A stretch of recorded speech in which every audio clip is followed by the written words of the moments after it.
ಪಿತೃಕಾರ್ಯದ ಅಡುಗೆಗಳಲ್ಲಿ ಬಳಸಬೇಕಾದಂಥ ವಿಶೇಷ ಪದಾರ್ಥ ಅಂದರೆ ನಿಮಗೆಲ್ಲ ಆಶ್ಚರ್ಯವಾಗ್ಬೋದು. ಎಲ್ಲಕ್ಕಿಂತ ಹೆಚ್ಚು ಶ್ರೇಷ್ಠವಾದಂತಹ ಪದಾರ್ಥ ಅಂದರೆ ಹಾಗಲಕಾಯಿ.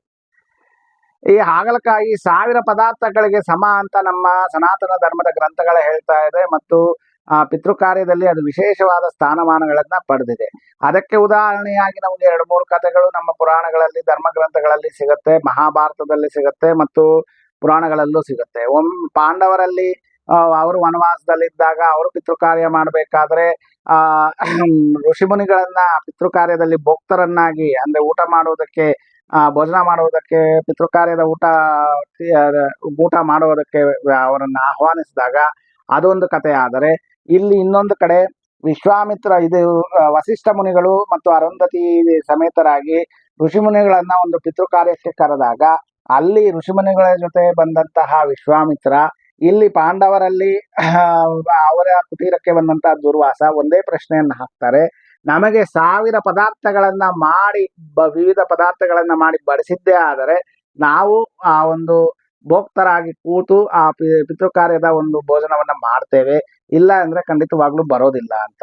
ಅದನ್ನ ಒಪ್ಪಿ ಆ ಕಡೆ ಅರುಂಧತಿ ಈ ಕಡೆ ದ್ರೌಪದಿ ಇಬ್ಬರೂ ಸಹ ಅದನ್ನ ಅವರು ಶಾಸ್ತ್ರಸಮ್ಮತವಾಗಿ ಯೋಚನೆ ಮಾಡಿ ಅವರು ತುಂಬಾ ಬುದ್ಧಿವಂತರು ಜ್ಞಾನಿಗಳು ಆಗಿರೋದ್ರಿಂದ ತಮ್ಮ ವಿವೇಕದಿಂದ 1000 ಪದಾರ್ಥಗಳಕ್ಕೆ ಸಮನಾದ ಒಂದು ವಸ್ತು ಯಾವುದು ಅಂತ ಆಲೋಚಿಸಿ ಶಾಸ್ತ್ರಸಮ್ಮತವಾಗಿ ಅದನ್ನ ತಿಳಿದುಕೊಂಡು ಹಾಗಲಕಾಯಿ ಒಂದು ಪದಾರ್ಥವನ್ನ ಮಾಡಿ ಅದರ ಜೊತೆಗೆ ಪಾಯಸ, ವಡೆ ಅಥವಾ ಅನ್ನ ಮತ್ತೆ ಕೆಲವೊಂದು ಪದಾರ್ಥಗಳನ್ನ ಮಾಡಿದಾಗ ಹಾಗಲಕಾಯಿ ಒಂದೇ 1000 ಆದ್ರೆ ಇನ್ನ ಮಿಕ್ಕಿಯ ಪದಾರ್ಥಗಳು 1000ಕ್ಕೂ ಹೆಚ್ಚಾಯಿತು.